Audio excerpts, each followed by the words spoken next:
खुलुमबाय बयनिसिमबो आंनि बे डेली आपडेट बड' इउट्युब चेनेलाव नोंथांमोनखौ आरोबाव बरायहरबावनाय थाबाय। दिनै आं नोंथांमोननि गेजेराव मोननैसो सानसेयारि खौरां लानानै फैदों। आं आसा खालामो नोंथांमोना भिडिअखौ जोबजासिम नायलांगोन आरो लोगोसे चेनेलखौ साबस्क्राइब खालामनानै लागोन।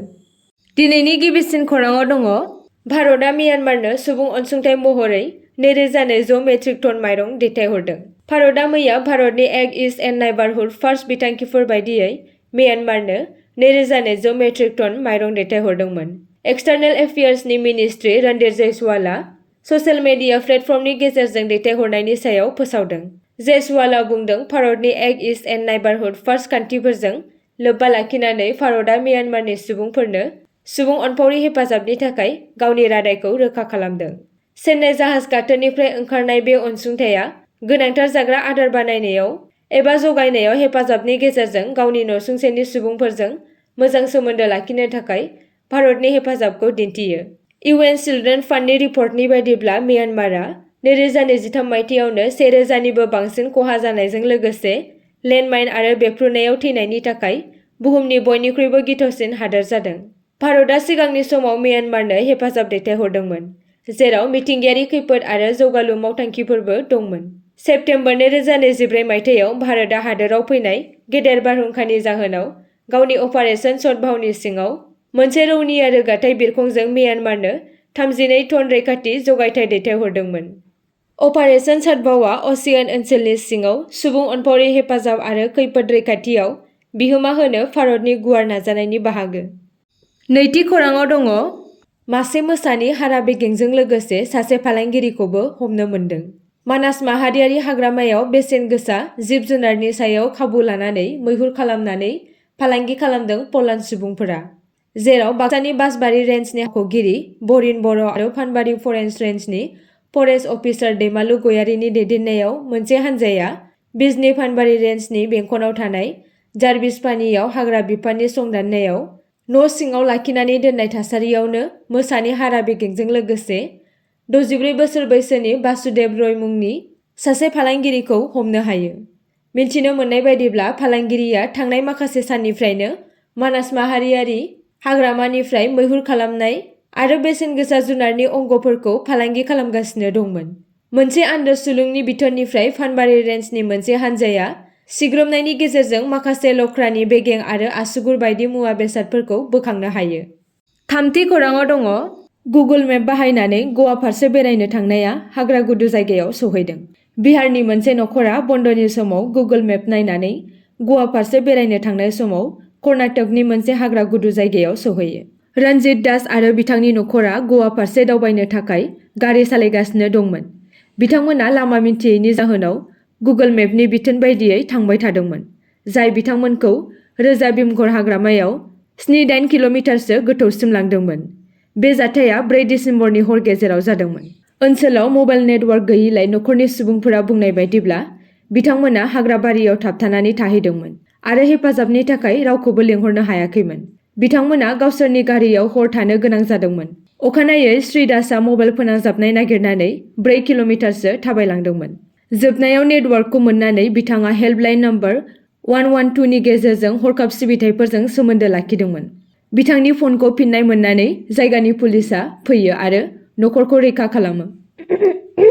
खानापुरनि पुलिस नायदिंगिरि मन्जुनाथ नायकआ बुंनाय बायदिब्ला श्री दासआ मबाइल फोनांजाबनायखौ मोनफिननायनि उनाव सिबिथाइफोरजों सोमोन्दो लाखिनायनि उनाव बेलगावी पुलिस सामलायग्रा खथाया खानापुर पुलिसनो खौरां दैथायहरदोंमोन, जाय नखरखौ नागिरनो आरो गामियारिफोरनि हेफाजाबजों बिसोरनिसिम सौहैनो थाखाय GPS क'अर्डिनेटफोर बाहायदोंमोन। बे बाथ्राखौ श्री नायकआ खौरां बिजोंनि रिपर्टआव बुंदोंमोन। बिथाङा आरोबाव मख'दोंमोन दि नखरा मबाइल फोनांजाबनाय मोननो थाखाय खाफाल गोनांमोन, मानोना हाग्रामाया बायदि रोखोमनि हाग्रानि जिब जुनारनि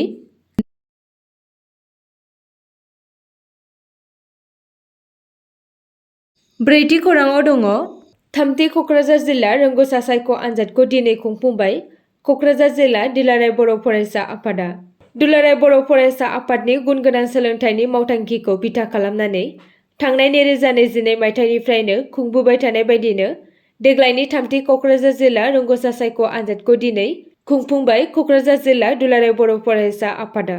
मख'जाथावदि थाखो 6निफ्राय थाखो 8नि फरायसाफोरखौ लानानै जिल्लानि सिङाव थानाय मोन 24 दख'राफोरनि मोन 58 आनजाद मिरुफोराव खुंफुंजानाय बे जिल्ला रोंग'सा सायख' आनजादाव गासै सा 5,931 फरायसाफोरा आनजाद लिरो। बेनिनो थाखो 6नि सा 2,256, थाखो 7नि सा 1,908 आरो थाखो 8नि सा 1,767 फरायसाफोरा आनजादाव जिरायो। दिनैनि बे क'क्राझार जिल्ला एबसुनि बानजायनायाव खुंफुंजानाय थामथि क'क्राझार जिल्ला रोंग'सा सायख' आनजादखौ दतमा हिनजावसा गोजौ फरायसालियाव सोंथि बिलाइ बेखेवजानाय हाबाफारिखौ लानाय जायो। दिनैनि बे सोंथि बिलाइ बेखेवजानाय हाबाफारियाव मिरु दुलाराय बर' फरायसा आफादनि बुंथिगिरि अबित नार्जारि, दतमानि बिइअ रजंगोरा बसुमतारि, दतमा हिनजावसा गोजौ फरायसालिनि गाहाय फोरोंगिरि फुलमन ब्रह्म आरो दुलाराय बर' फरायसा आफादनि गुबुन गुबुन बिबाननि बिबानगिरिफोरा बाहागो लायो। बाथि खौराङाव दङ एम्बुलेन्स सिबिथायनि खरसा होनो गैयैयाव बिब'आ फंबायनि गोथै सह'खौ टेक्सिनि उखुमाव खानानै 195 किल'मिटार गोजानाव गावनि गामियाव लानानै थांनो गोनां जादों। उत्तराखन्डआव गंसे सरकारि नङि एम्बुलेन्स सिबिथायनि खरसाखौ होनो हायैयाव सासे आइजोआ गावनि फंबायनि गोथै सह'खौ टेक्सिनि उखुमाव खानानै 195 किल'मिटार पिथौरागढ़ जिल्लानि मोनसे गामियाव लानानै थाङो। बे जाथायखौ गोख्रों नोजोर होनानै उत्तराखन्डनि गिबि मन्थ्रि पुष्कर सिंह धामीआ बे जाथायनि सायाव नायबिजिरनो बिथोन होयो आरो मावख'गिरिखौ दायनिगिरिफोरनि बेरेखायै गोख्रों राहा लानो बिथोन होयो। पुलिसनि बायदिब्ला बेरिनागनि मोनसे गामिनि थागिबि शिबानीआ गावनि फंबाय अभिषेकजों थायोमोन, जेराव सुक्रुबार दिनखालि अभिषेकआ खामानिनिफ्राय गावनि न'आव थाब फैदोंमोन आरो खर' सानायनि अजर होदोंमोन। बिनि उनाव अभिषेकखौ रेलवे ट्रेकनि साखाथियाव हुस गैयै थासारियाव मोननाय जादोंमोन आरो बिथांखौ फाहामथायनि थाखाय doctor Sushila Tiwari government medical कलेजाव लांनाय जादों, जेराव डक्टरा अभिषेकखौ थैबाय होननानै फोसावदोंमोन। पुलिसआ बुंदोंमोन दि पस्टमर्टम आनजाद नायनायनि उनाव गोथै सह'खौ शिबानीनो गथायना होनाय जादोंमोन। शिबानीआ गावनि फंबायनि गोथै सह'खौ न'आव लांनो थाखाय गोथै सह'नि खाथियाव गसंना गोबां एम्बुलेन्स ड्राइभारफोरजों रायज्लायदोंमोन, नाथाय बिसोरो 10,000 निफ्राय 12,000 रां बिदोंमोन। नाथाय भारा होनो हायैनि जाहोनावनो बिथाङा गावनि गामिनि सासे टेक्सि ड्राइभारखौ लेंहरदोंमोन आरो गावनि फंबायनि गोथै सह'खौ गारिनि उखुमाव खानानै 195 किल'मिटार गोजानाव थांनो गोनां जादोंमोन। जाथायनि सोमोन्दै doctor Sushila Tiwari government medical कलेजनि प्रिन्सिपाल डक्टर अरुण जोशीआ बुंदोंमोन दि बिथाङा बे जाथायखौ नोजोर होआखैमोन मानोना बियो देहा फाहामसालिनि बायजोआव जादोंमोन। जुदि बे जाथाया देहा फाहामसालिनि सिङाव जानायमोनब्ला एबा आंनिफ्राय हेफाजाब बिनायमोनब्ला आं मदद खालामगौमोन। देहा फाहामसालिनि बायजोआव ज' जानाय बेरामिफोरनि बिगुमाफोरा बुंदोंमोन दि सरकारि नङि एम्बुलेन्सफोरखौ रावबो नोजोर होआ आरो बिसोरो बेरामिफोरखौ लांनो थाखाय गोबां रां बियो होनना। सासे मावख'आरि बुंथिगिरिया बुंदोंमोन दि गिबि मन्थ्रि पुष्कर सिंह धामीआ रायजोनि सावस्रि नेहाथारि डक्टर आर राजेश कुमारखौ बे आयदानि सायाव मोजाङै नायबिजिरनो आरो दायनिगिरिफोरनि बेरेखायै गोख्रों राहा लानो बिथोन होदों। द'थि खौराङाव दङ 2026 मायथाइसिम बिजेपिआ रायजो मण्डलफोराव अरायथा मावख' थागोन। बे बाथ्राखौ बुंदों आसामनि गिबि मन्थ्रि।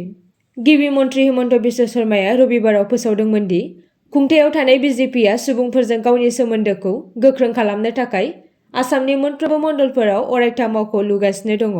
कामरुप जिल्लानि सुवालकुसि मण्डलनि मावख' भवनखौ बेखेवखांनायनि उनाव खौरांगिरिफोरनि सिगाङाव गिबि मन्थ्रिया गोजोननाय फोरमायदों आरो गोदानै बेखेवजानाय बे मावख'खौ गासै गोदान मुगानि सुबिदाफोरजों बिल्डिंखौ बेखेवनाय जादों होनना फोरमायो आरो रायजोनि गासिबो मण्डलफोराव बेबायदि मावख' लुनो थांखि लादों होनना फोरमायबावो। गिबि मन्थ्रिनि बायदिब्ला बेफोर दाथायफोरनि बांसिनानो 2026 मायथाइनि रायजोनि बिसायख'थिसिम फोजोबगोन। बे अरायथा मण्डल मावख'फोरा सुबुंफोरजों मोगा-मोगि जानांनाय जेंनाफोरनि बादै मदद होगोन आरो इयुनाव बिसोरजों बांसिनै खाथिसिनै खामानि मावनो खाबु होगोन। बे फालिथायाव मिरुआरि मन्थ्रि पवित्र मार्गेरिटा आरो पार्टीनि सा कामरुपनि आफादगिरि सुबल पालजों लोगोसे गुबुन सुबुंफोरबो दंमोन। स्निथि खौराङाव दङ आसामनि डिब्रुगड़आव एसबिआइनि एटिएम गार्डआ गावखौनो गुलि गावना लायो। मैयानि बेलासियाव मोनसे दुखुनांथाव जाथाय जादोंमोन जेब्ला एसबिआइनि एटिएमआव खामानि मावग्रा सासे सिकिउरिटि गार्डआ गावनि सिलाइजों गावखौनो गुलि गावना लादोंमोन, जायनि जाहोनाव बिथाङा जिउ खोमादों। थैनाय सुबुंखौ डिब्रुगड़नि गान्धीनगर ओनसोलनि इनाजरी फार्टनि थागिरि जितेन साइकिया होनना सिनायथि होदों। पुलिस रिपर्टनि बायदिब्ला साइकियाया गावखौ गुलि गावदोंमोन। जायनि फिथाइ महरै गोब्राब जोखोम जादोंमोन। गोब्राब थासारियाव बिथांखौ थाबैनो देहा फाहामसालियाव लांनाय जादोंमोन, नाथाय दुखुनांथावै फाहामथायनि समाव जिउ गोमायो। डिब्रुगड़नि पुलिस सामलायगिरि राकेश रेड्डीआ गुवारै फोरमायथिखौ रोखा खालामनानै बुंदों, "जों मिन्थिनो मोनो दि बे सुबुङा साइकियाट्रिकजों सोमोन्दो गोनां जेंनाफोरजों जुजिगासिनो दंमोन आरो बिथाङा गोब्राब जखम जानायमोन।" जाथायनि गुबै जाहोना रोखा नङाब्लाबो पुलिसआ दुखुनांथाव जाथायनि सोरगिदिं थानाय थासारिफोरखौ बुजिनो थाखाय नायबिजिरनाय जागायदों। आसा खालामो नोंथांमोना भिडिअखौ नायनानै मोजां मोनगोन आरो चेनेलखौ लाइक आरो साबस्क्राइब खालामनानै लागोन।